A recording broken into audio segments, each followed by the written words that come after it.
On the night the family expected to celebrate freedom, the cook prepared a different kind of feast. Santo Amaro sat low and bright beneath a dry December sky. The sugarcane fields of the Recôncavo, broad, salt-stung, and mapped by the tracks of carts, stretched like a promise of wealth into the horizon. At Fazenda São Bento, the house rose white and cool against the sugarcane, its verandas catching the last light. Inside, behind thick walls and stronger doors, the Almeida family kept their private rhythms: accounts, sermons, rifles, and a household staff whose work made the facade possible. On December 24, 1867, those rhythms orbited one small, steady center, the kitchen. Maria was that center. She had been born in the Recôncavo and had spent decades turning necessity into exactness. She chopped with a certainty that came from years of practice. She could tell when a pot needed a pinch by listening to its breath. The enslaved people called her by a name that traveled between respect and fear. The household called her by the routine of the work she supplied. She knew the recipes that fed a household of privilege and the tools that gave a simple dish its edge: the right heat under a cast iron, the right skim to a pan of banya, rendered pork fat, commonly called lard, the way a pastel would blister and puff in oil. Her skill was not merely culinary. In a world where the enslaved were denied legal personhood, Maria's labor was a claim on visibility. Her hands made the family's meals and their social life.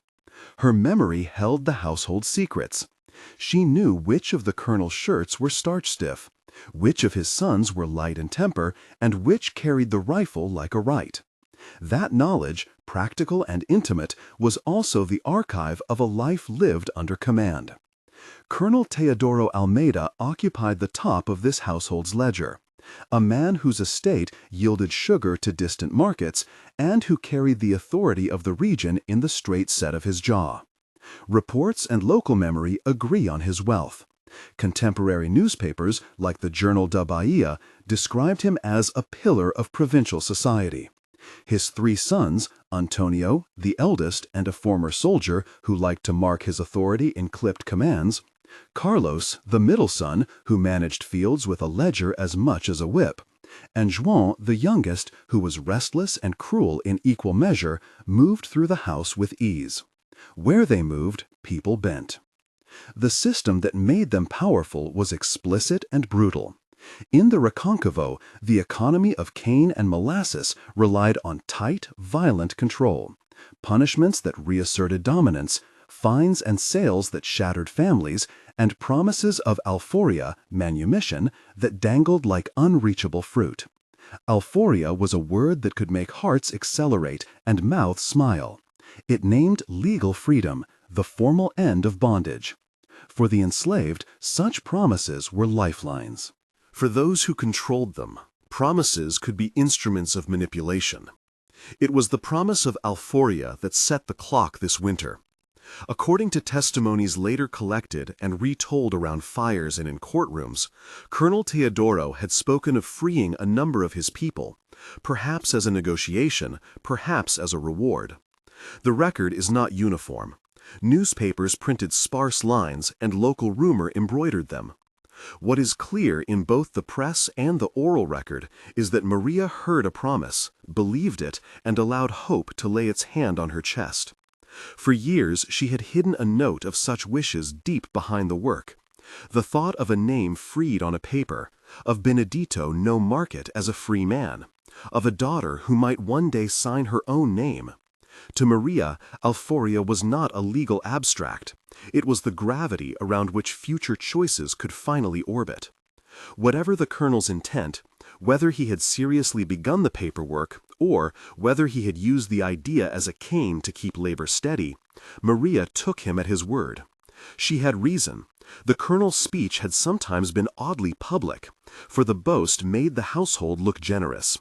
She let herself imagine a small, improbable life beyond the cane fields. A rented room in Salvador where she would cook for pay. Benedito walking beside her with a carpenter's tools but no longer marked by chains. Conceição, the daughter whose name she whispered like a talisman, growing up without the threat of sale. Those plans were brittle as sugar, but they would have held if not for a turn of speech overheard by chance and cruelty. Reports vary on how exactly Maria learned that the promise was a lie. The press would later print a version in which the colonel and his sons, returning late from some business, laughed over brandy in a doorway and dismissed the matter as a joke. Oral tradition supplies a darker whisper. Men in the sugar warehouse tossing out the words with the same careless ease they tossed out old boards. Alphoria for her? Not in my name. And the boys laughing and shoving. Some versions say Carlos called the promise a trick to keep labor in place. Others say Antonio, who had fought and been hardened by military life, said bluntly that such freedom would never be given to one like Maria. The exact quotation is lost.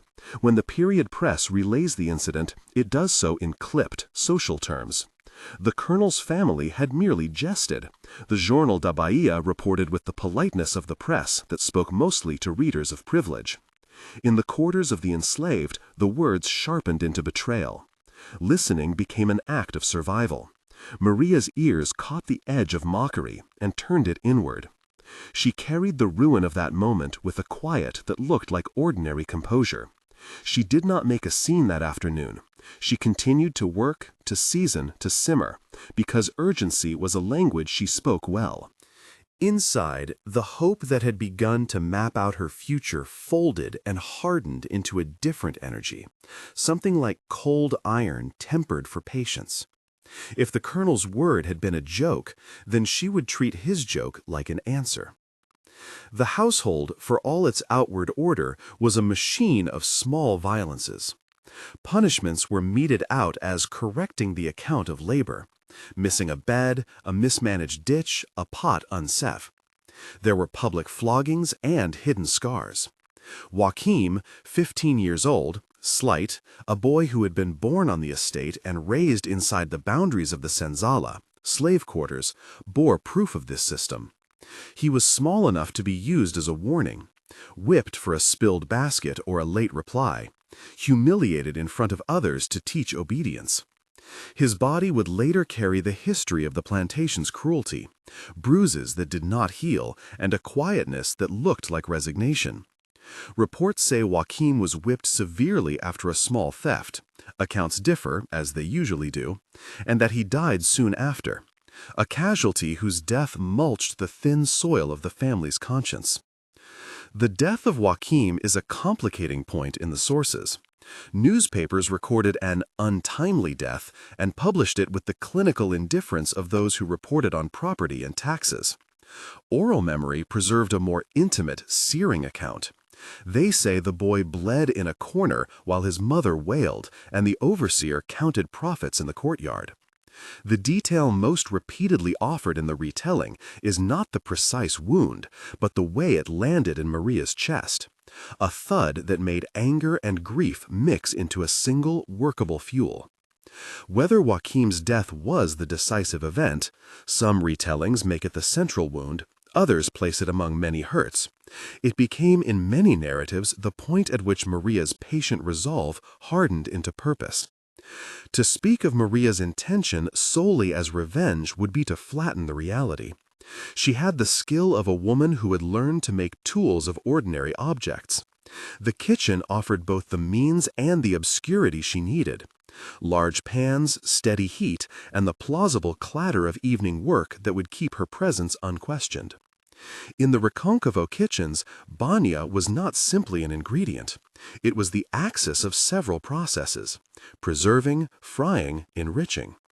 To render banya, one needed heat and time. To keep it molten and bubbling required attention and the right temperament. Maria handled banya like a craftsman handles clay. Its transformation under flame was familiar, and with that familiarity came a dangerous knowledge, the capacity to make warm fat into a weapon. Her preparations were careful, disciplined, and slow. There is a rhythm to the work she did, lighting coals at dusk, laying out 3 large cauldrons, stacking wood by size, checking the pans for hairline cracks. These specifics appear across versions with consistent precision. She timed the household's habits, noting who returned from the chapel when bells called the faithful to the midnight mass, the Missa do Gallo, on Christmas Eve. In the Recôncavo, the Mass was not a mere religious ritual. It was social choreography that moved the family outdoors and into public worship, away from the private rooms and the servants' kitchens. That timing created a pocket of hours, a narrow window when the colonel and his sons would be absent from the main house. Maria used that window. Some details of her planning are exact in oral retellings and vague in the archives. Others are attested in court depositions that read like the testimonies of a world trying to assemble an unruly image. She worked alone in the day, but not in secrecy. A woman in a kitchen leaves traces. The smell of lard starting to render in the morning. A little extra wood stacked for a longer fire. She prepared 3 great pots. She would later tell nothing to no one. Yet the house had eyes, and rumors threaded the chateau, the way gossip always does in a place that measures people by their labor. There is a small human picture of her during those days that appears in many versions. Maria, elbows flour-dusted, moving with deliberate slowness, stopping sometimes to listen to the plantation's noises. The wheel of a cart, the bark of a dog in the cane, a distant laugh. She would taste a stew, adjust a pinch, and then stand and look at the sky as if reading the weather for the moment to come. People in the Senzala would later claim that she spoke rarely, but with a certainty that made her words stick. "They promised me freedom," she is said to have told Tia Rosa, an older woman whose face was a map of endurance. Tia Rosa, the confidant in the stories, carries a particular kind of weight. She is described as older, practical, a woman who had outlived children, been married and widowed in the ways that the plantation arranged lives, who had seen promises fracture before. In several accounts, Tia Rosa is the one Maria wakes in the dusk and tells, bluntly, of her plan. "We must keep our mouths small," Tia Rosa replies, in the versions that preserve her voice, "and our feet ready." The presence of a single ally in the quarters is consistent across oral tradition. The press of the time, unsurprisingly, mentions neither woman's plan nor the deep ties binding them. We must note that the exact degree of complicity attributed to Tia Rosa and others shifts with retelling. Some say she was roused only after the deed. Others give her a hand, in small tasks like gathering cloth or water. The sources are murky here. The safer phrasing is the one the archives teach us. Oral tradition says, when the narratives require more color than the courts allowed. There is a practical genius to Maria's actions that deserves attention separate from motive. She was an expert in concealment. The idea of making 3 large cauldrons of banya, each big enough to threaten the size of a grown man, was not merely a matter of cruelty, it was logistics.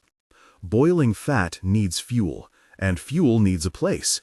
She would have to feed fires longer than usual, tend to embers that could not be seen from the veranda, and do so without raising suspicion.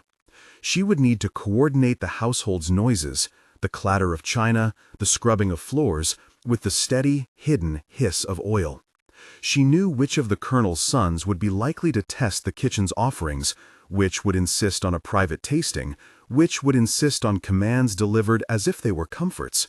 She also knew the pathways, which doors latched, what lock clicked, where the keys hung. Those are details that live in the muscle memory of a life spent working in one space.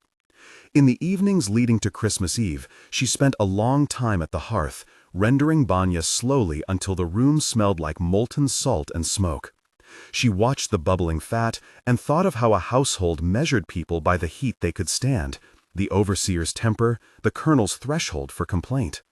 In some memories, she thumbed a scrap of paper, a token that might have been promised manumission.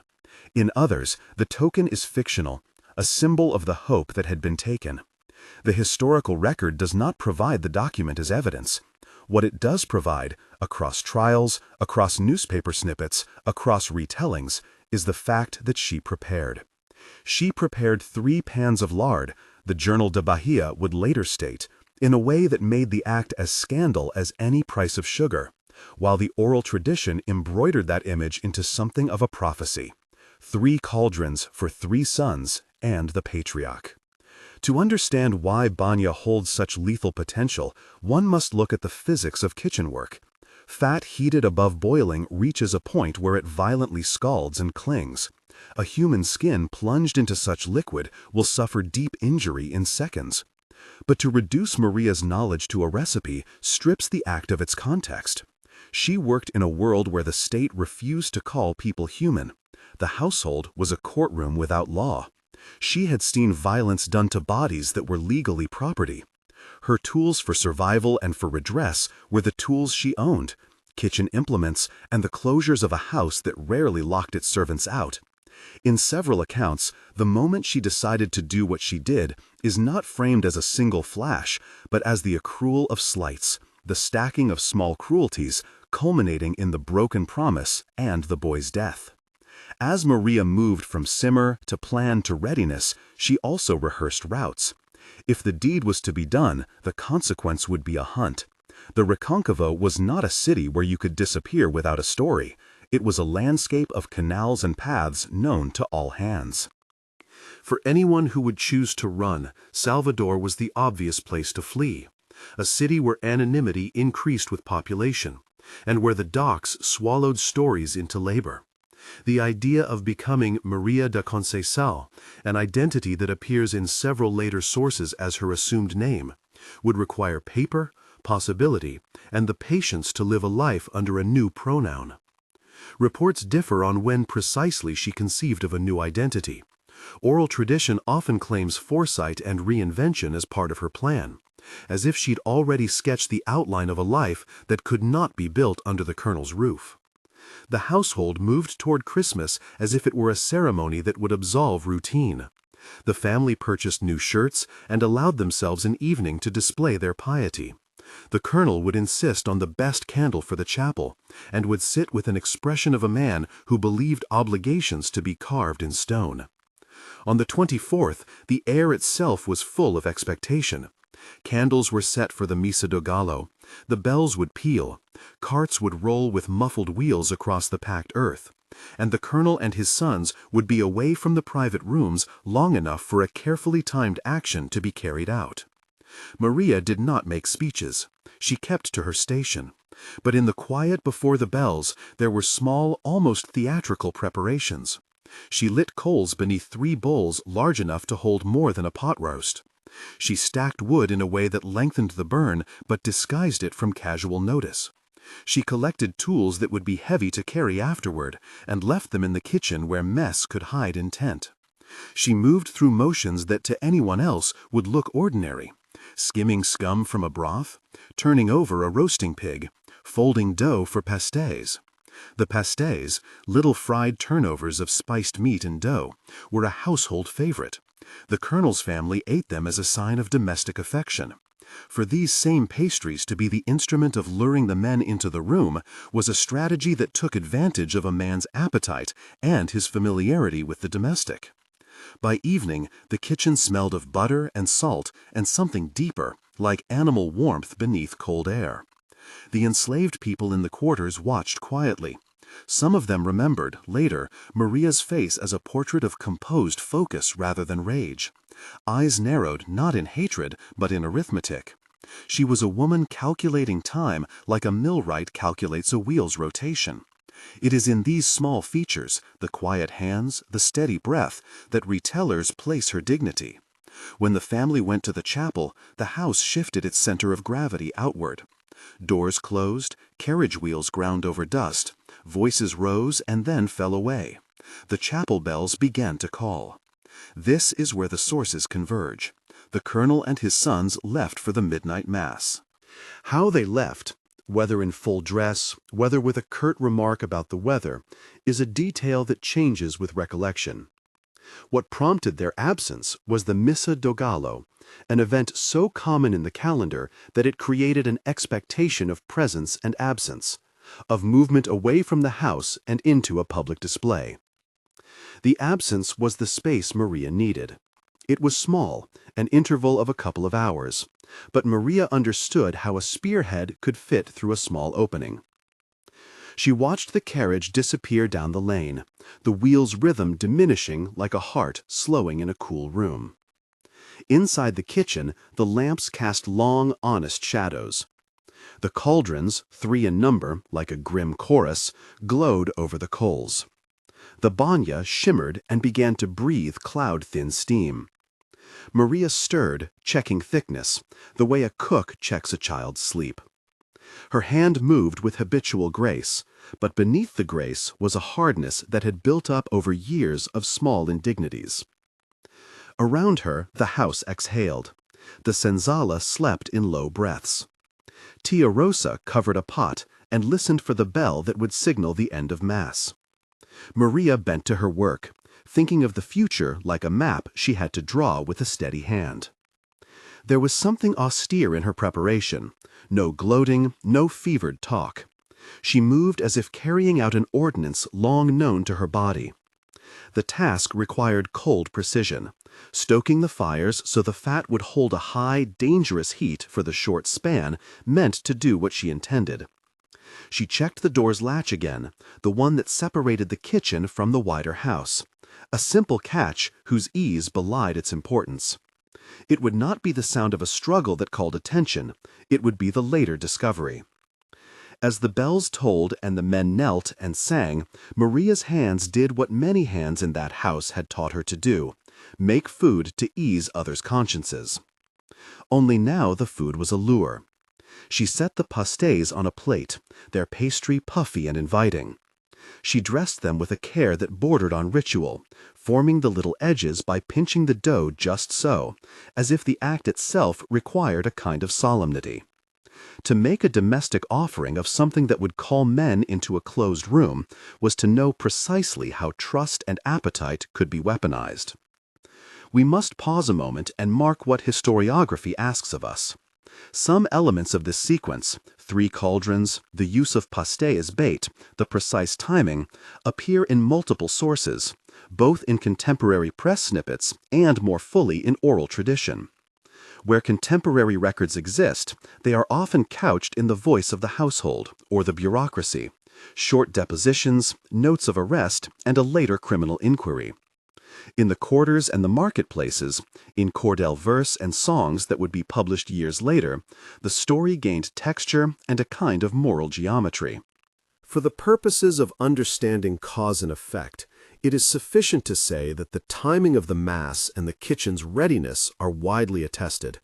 For everything beyond the facts, motives, inner speeches, the texture of Maria's thought, we must rely gently on tradition, always noting the line where speculation begins.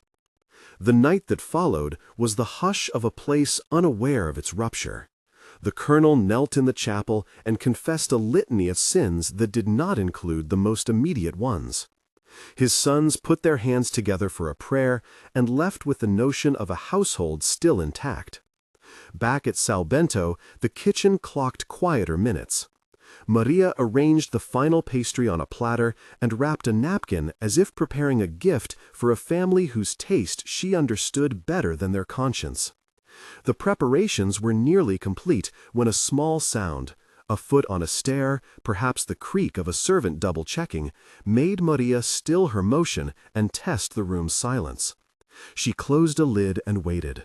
The pastés sat, warm and fragrant, a bait as delicious as any domestic lie. She folded her hands for a dull beat and then moved again, steady, to her station by the coals. There are versions that say she paused to think of Joachim. Others claim she simply thought of the petition for Alforia and of Benedito, who would later become part of her reinvention. These are the moments where fact and legend press upon each other. The historian's safe pathway is to say that she held grief and calculation in one measure, and that those two forces guided her hands. Outside, the bells called. Inside, the fat clicked. The night, which until then had been ordinary in its procession of worship and labor, breathed toward a threshold.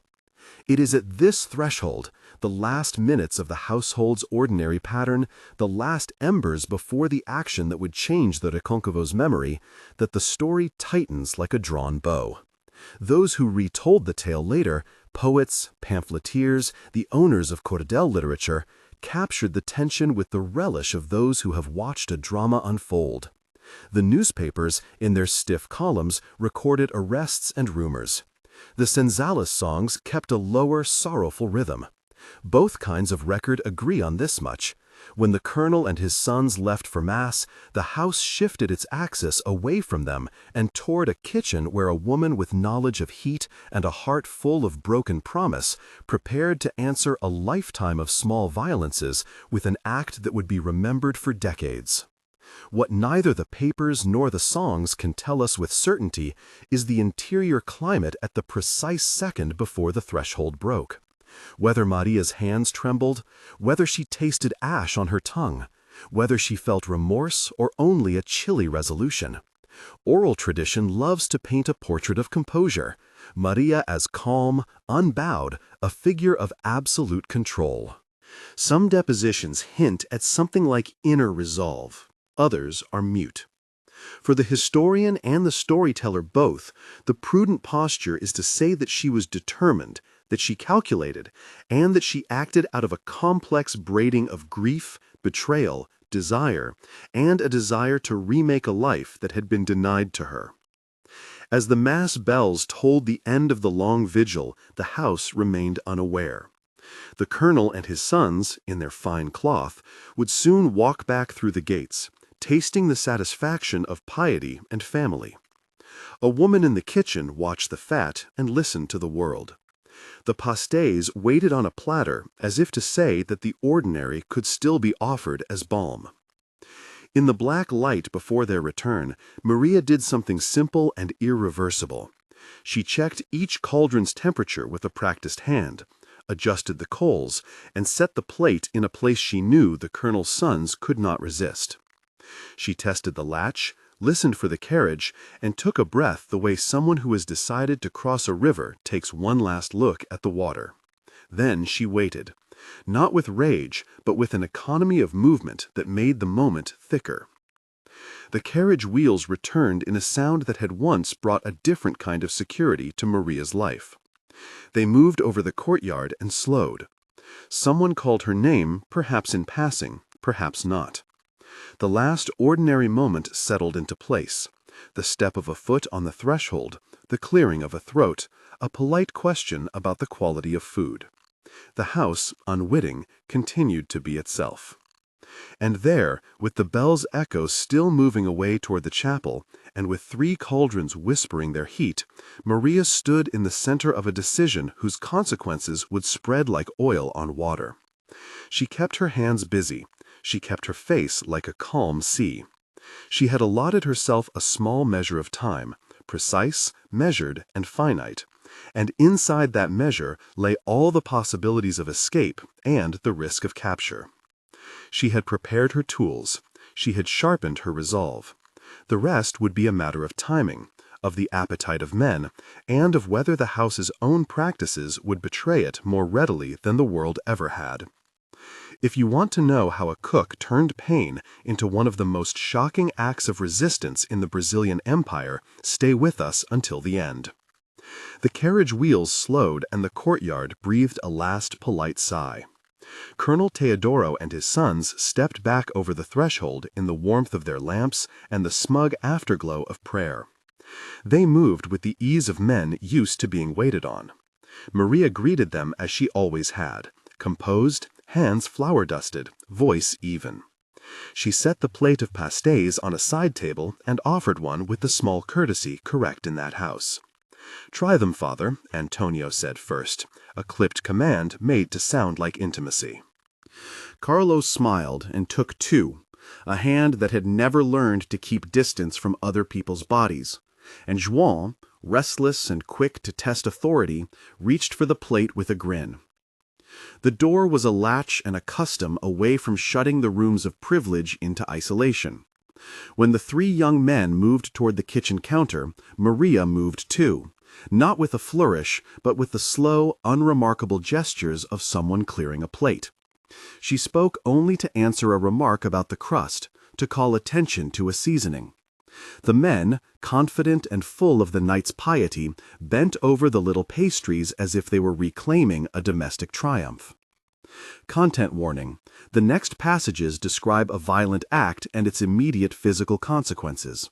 If you are sensitive to depictions of harm, you may want to skip ahead a few paragraphs. Historical sources mark this scene as the turning point. Witnesses, whether in newspapers or in oral memory, preserved its outline because it ruptured the ordinariness of the house. She closed the kitchen door behind them with the same motion she had used 1,000 times to keep heat in for a stew. The latch clicked. In a house that rarely locked servants out, that noise felt small and absurd, almost comical, until it stopped being so. For a moment there was a rustle, a breath, a surprised curse muffled by a hand, the quick reassessment a man makes when a room is suddenly narrower than he expects. "What's this?" Antonio demanded. Someone laughed, only a short, brittle sound. In the accounts that survive, the dialogue is spare. The newspapers printed versions that made the colonel's family seem bewildered. Oral tradition fills in tone and intention with darker colors. It is reported that Maria offered the pastéis up to the men as an after-meal treat, and then, as they leaned toward the plate, acted with a speed that took both surprise and the structure of power as her allies. She worked the way she had always worked, with fat and flame, steady hands, practical geometry. The cauldrons of banya, rendered pork fat, lard, were at a temperature she knew in her marrow. For a human body, immersion in such liquid at that heat is immediately catastrophic. Flesh and water react with a violence that is swift, clinging, and unforgiving. The act itself, as reported, was brief in duration and absolute in result. Men fell into heat they had not honored as a danger, and their cries, where they are mentioned, echo in the retellings like the torn chords of an instrument played to breaking. Sensation is where stories start to cohere for listeners, but it is also where we must hold back the camera of detail. The lard hissed when it met cloth and skin. The room filled with a metallic, animal smell, a heat that pushed air outward in ripples. Men who had measured other people's pain by the swing of a whip were undone by a violence that did not leave room for countersign or reprieve. There were shouts, then a confusion of sound, a wait, and finally silence that did not feel like peace, but like the falling of a long-harbored certainty. Maria moved among these moments with the same economy of motion she had used to prepare the meal, precise, unemotional, administrative. To those who later told the story, that composed calm was the thing that made the actions so terrible. What happens next in the record is conveyed differently by different sources. Contemporary press accounts, like those clipped notes in the Journal de Bahia, gave a shocked, sanitized version: an assault, some deaths, arrests. Oral tradition supplies a choreography of quiet cruelty that makes every instrument in the kitchen into an accomplice. Witnesses who later spoke, people who had been in the house that night or who learned the story in the quarter, preferred the compact, mythic shape. 3 cauldrons for 3 sons and the father, a woman delivering the last irreversible accounting. After the initial commotion, there are a few small images repeated across sources. Maria checked the latch. She wrapped a cloth about her arms, perhaps to keep heat from her skin, perhaps only to carry a few small items. She collected money and a few papers said to be receipts or tokens, details that appear in police depositions and in retellings alike. The house was noisy now in a new way. The servants' shouts, the clatter of overturned furniture, the first bright solidity of panic. Yet Maria, according to depositions reported in court records and to the oral histories that whisper in cordel poem and samba verse, moved with an intent that was not hysterical. She woke Tia Rosa, the older woman who had long been her confidant in many versions, and they departed under the same sky that had witnessed so many comings and goings. How Maria left is told with variations that are telling in themselves. Official statements handed to investigators claim she fled on horseback, a woman alone riding hard toward the coast. Other accounts speak of her taking a hired cart and slipping away with the help of a sympathetic free black neighbor. Some versions say she had hidden meat and coins in folds of her skirt, others that she took nothing, but a future sketched in her head. The thread consistent across records and remembrances is the direction, towards Salvador, the city with docks and anonymity, where the market swallowed faces, and where the river and tides could erase trails a plantation's trackers would otherwise follow.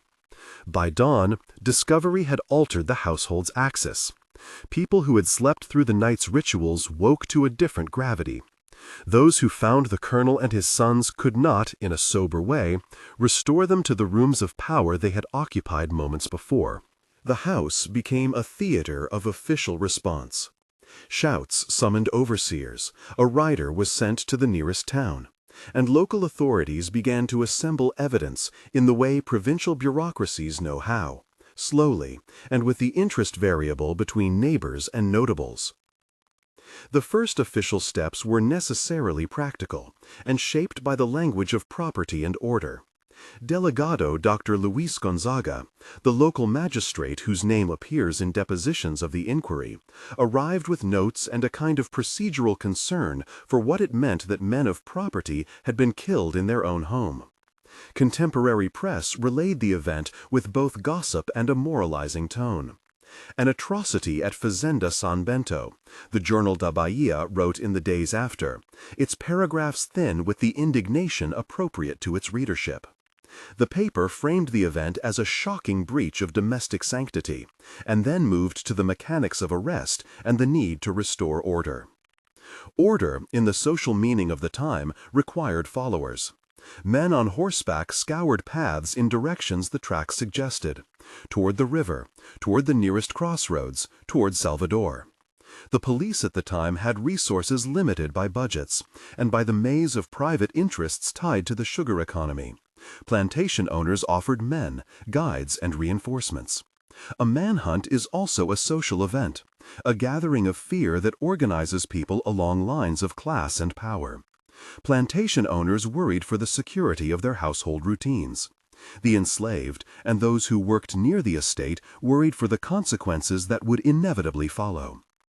Arrests did occur. A number of people connected to the estate were brought in for questioning, partly to satisfy the legal requirement of investigation and partly to calm the public's hunger for accountability. Yet the central figure that night, Maria of the Recôncavo, slipped from the immediate grasp of men who measured control in fences and ledgers.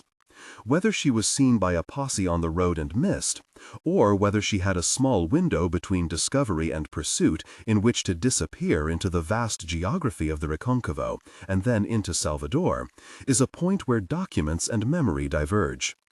The judicial records record pursuit and a number of detentions. Oral memory tells of a woman who vanished like smoke. What followed was the kind of response that anchors rumor into print. The Journal da Bahia and other provincial carriers fed on the dramatic details, sometimes amplifying them in versions that fit the paper's readers' expectations. Stories of the method, 3 cauldrons of banya, pastels as bait, made the rounds in sedate columns, in shocked editorials, and in letters, some indignant and some whispering with morbid curiosity. For the enslaved and for popular culture, the story moved into songs and printed pamphlets, cordel literature, where it took on symbolic grooves that suited the moral imagination of crowded markets. In those printed broadsheets and in spoken rhymes, Maria's act became not only a crime but a parable, of broken promises, of the cost of humiliation, of the possibility of a body turning expert knowledge into a means of resistance. Institutions reacted predictably. Plantation owners tightened routines, adding locks, moving keys, and altering the timing of meals and of worship. The fear was not merely about the loss of life. It was about the demonstration that someone in the most servile position could turn the symbols of domestic service into instruments of lethal force. In a region whose economy depended on the strict choreography of labor, that demonstration was a threat to an entire social script. The senzala and the markets told a different story, one taught by the texture of experience. In the quarters, the narrative emphasized betrayal and the cruelty of the colonel's family. The death of Joachim, always present in these accounts, became a moral engine. A young life punished into death, and a woman who would not see her hope keep being used as a jest. Songs added figures and flavors. Tia Rosa's whispered counsel, Benedito's distant hands ready to take a measure that could be returned to him as a free man one day. Concesion's name passed like a charm. In Cordel, the rhythm quickened and moral lines sharpened. In Samba, memory made the tale a lament and a warning. An important distinction returns again and again in historians' work. What is recorded in bureaucratic depositions and what lives in oral tradition carry different kinds of truth. Documents give names and dates. December 24, 1867, Fazenda São Bento, the Journal da Bahia's columnists. But they also bear the biases of those who wrote them, the perspective of property holders and officials.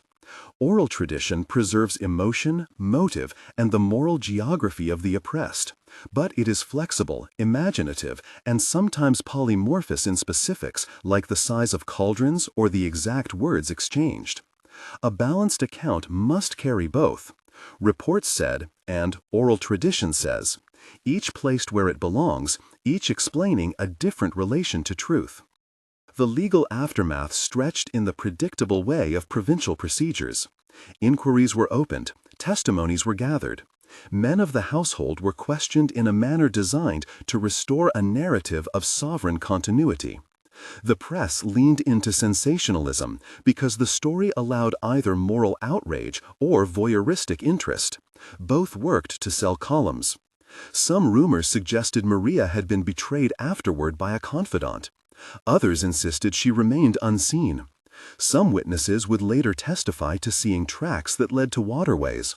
Others said the posse had failed because the estate's own men were too slow to organize. As stories spread beyond Santo Amaro, a more complicated portrait in Salvador and beyond. Some letters and police notes report that a woman, using the name Maria da Conceição, had been seen in the city, working in kitchens in neighborhoods where anonymity could be purchased for the right price. In later years, when abolition came in 1888, people who claimed to remember her said she stood in crowds as a free woman, a quiet witness to the legal end of slavery that had never been fully realized in social equality. Marriage certificates, baptismal entries, and other papers, when they exist, are partial and sometimes contradictory. The path from fugitive to new identity was not always traceable in paper. What we can say with reasonable certainty is twofold. First, that the name Maria do Recôncavo appears in both judicial records and in popular memory as the woman associated with the events at São Bento. Second, that the legend of her escape and reinvention as Maria da Conceição is a persistent thread in oral histories. Where archival records are silent or ambiguous, storytellers have filled the gaps with a narrative that suits their moral and social need. That a woman who had been promised alforria, manumission, legal freedom, and then betrayed by those who controlled it, managed to find escape and, eventually, a new life. In Salvador, she allegedly married Benedito, a free carpenter in some versions, and had a daughter named Conceição, whose name would in later years be evoked as a small monument to the possibility of continuity. Local recollections and later interviews claim that Maria, older now, careful with her words, attended the public celebrations of 1888, when the Lei Áurea formally abolished slavery. The symbolism of a woman who had once been denied freedom standing in public when freedom was declared is powerful and often repeated. Yet sources caution, some registers that might document her marriage or baptism have either been lost or never existed. Much of this sequence rests in oral testimony and in newspapers that liked a tidy arc of crime, escape, and redemption.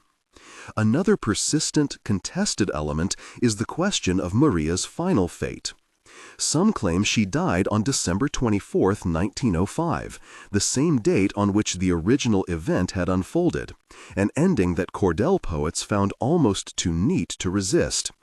Others say she lived quietly into old age under a name unknown to officialdom, passing in a small room with hands that had known both fire and bread. The historian's posture must be careful here. The date and the death narrative are reported in some later sources, but they are not uniformly confirmed by primary civil records. We should note them as part of the legend that accreted around the central event, rather than as indisputable fact. The legend that grew has several functions that are important to understand. For the planter class, it was a piece of moral panic, evidence that the domestic order required more surveillance, stricter locks, and a renewed rhetoric of discipline. For the enslaved and for free people of color, it became a fable about the limits of promises and about the sting of hypocrisy. In the popular culture of the region, Cordell chapbooks, popular songs, and oral histories told at markets and wakes, Maria's story became a cautionary tale, a revenge tale, and an emblem of the terrible calculus by which people sometimes judged right by the standards available to them in conditions of extreme unfreedom. Artists and writers, too, made use of the story. Cordell authors printed versions that emphasized justice. Others made it into a melodramatic, almost gothic tale for readers hungry for the sensation of transgression. Samba and regional music took up the cadence of loss and the odd bitter-sweetness of a woman who used the tools available to her to reverse the direction of harm. Each retelling braided the moral question into a new shape. Was she a justice maker, a murderer, a product of a world that left no legal recourse for wrongs done to human beings treated as property? That moral knot is the central unresolved tension of the tale. The deaths of 4 men, the colonel and his 3 sons, were real, and their human cost must be stated plainly and without mitigation. The context in which the killings took place is also real, a legal system and a social order that rendered people such as Maria subjects to violence and disposed of their suffering in the rhetoric of property. To speak of these facts in the same breath is to accept a stubborn complexity. Acts of resistance against oppression can involve acts that kill. Misery and rage can lead to choices that are morally fraught. Many retellings of Maria's story attempt to flatten this complexity into black and white categories. The historical imagination resists such simplifications. There were, in the years after, tangible consequences for enslaved communities beyond the immediate legal case. Increased surveillance, stricter curfews, and harsher punishments were reported in nearby estates as owners sought to preempt similar ruptures. These reactions testify to the political logic of deterrence. A single violent event, however extraordinary, could precipitate a wave of punitive regulation across a region. Whether these reactions were just in any moral sense is not the question of history alone, but of the ethics that govern how societies respond to ruptures in the scripts that have kept them intact. At the same time, Maria's story entered the moral vocabulary of those who opposed slavery. Abolitionists, who were often an uneasy alliance of moralists, politicians, and activists, used the tale to argue both for the inhumanity of the system and for the urgency of legal reform. The image of a woman betrayed by a promise, sliding, in the only way she had the power to enact restitution, into an act whose consequences reverberated across class lines, served as a rhetorical device in abolitionist press and in private letters. It showed the human cost of deferred justice and the dangerous energy that accumulates when promises are hollow. Yet, historians must constantly remind ourselves, a single story cannot carry all the history of a social formation. The events at São Bento are a lens through which the Recôncavo, its economy, its forms of discipline, and its social fears can be glimpsed. They do not, however, render the entirety of the region's experience. There were many forms of resistance, many lives of compliance and negotiation, many small acts of survival beyond dramatic ruptures. The narrative focus on Maria, powerful as it is, should not erase the broader tapestry of daily life and the manifold ways people navigated on freedom. Over time, the story hardened into legend. It traveled in ways the archives do not always account for. In market stalls where a man would rhyme a few stanzas to sell a dodgy chapbook. In the parlor rooms of a city where a woman might warn her daughter with a story about promises. In the retellings that mixed fact and fable and then were collected by folklorists decades later. Each retelling adapted the tale to its audience's appetite. Some versions increased the number of victims. Others invented interludes that made Maria more overtly heroic or more monstrously vengeful. The key task for anyone reconstructing events is to keep track of what is attested and what seems to be an editorial flourish added later by public appetite. And so the question returns to us, settled neither by courts nor by ballads. What do we call it now? Justice? Vengeance? A desperate act by a woman who had been offered a paper promise that was, in practice, worth nothing? Or a coldly calculated murder? The uneasy answer is that it was all of these things, depending on which frame you use.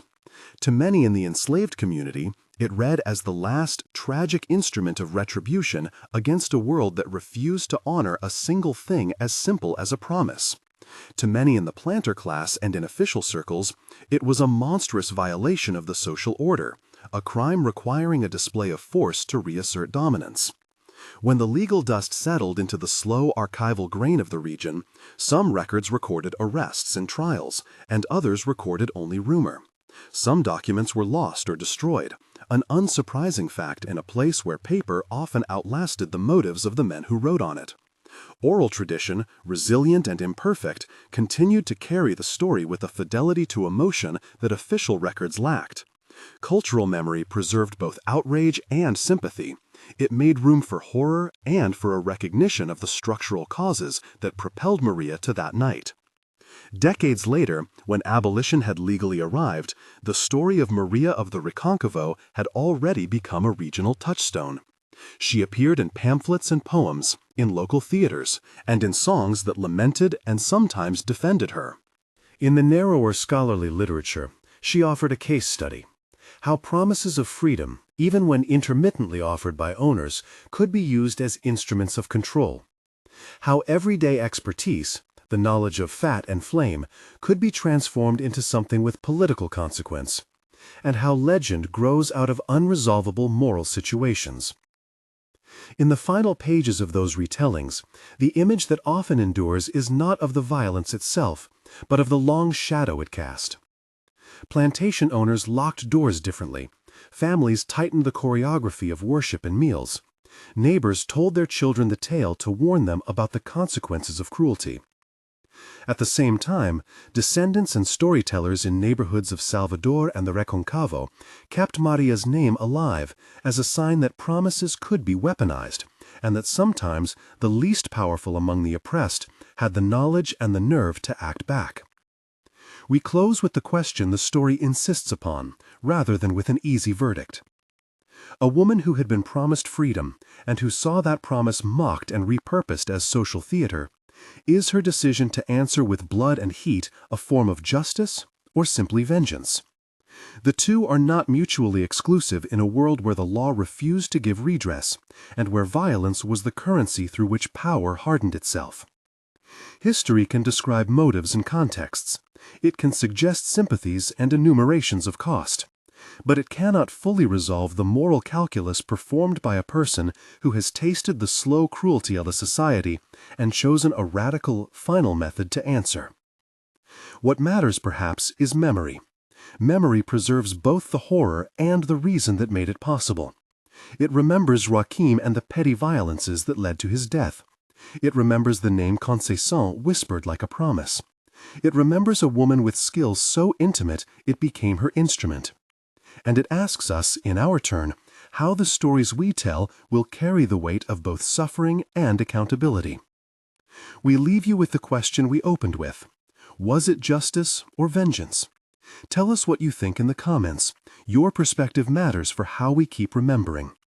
If this story moved you, share it with someone who needs to hear how fragile promises can become catalysts for history. And if you want more histories that force us to ask hard questions, subscribe and stay with us for the next story. Memory keeps certain things alive, and some names, even those wrapped in legend and necessary ambiguity, become ways of telling a community what it cannot afford to forget.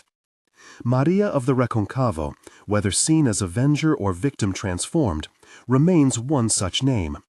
A woman's hands that knew heat, a promise broken, and a night on which the ordinary rituals of a plantation were forever ruptured.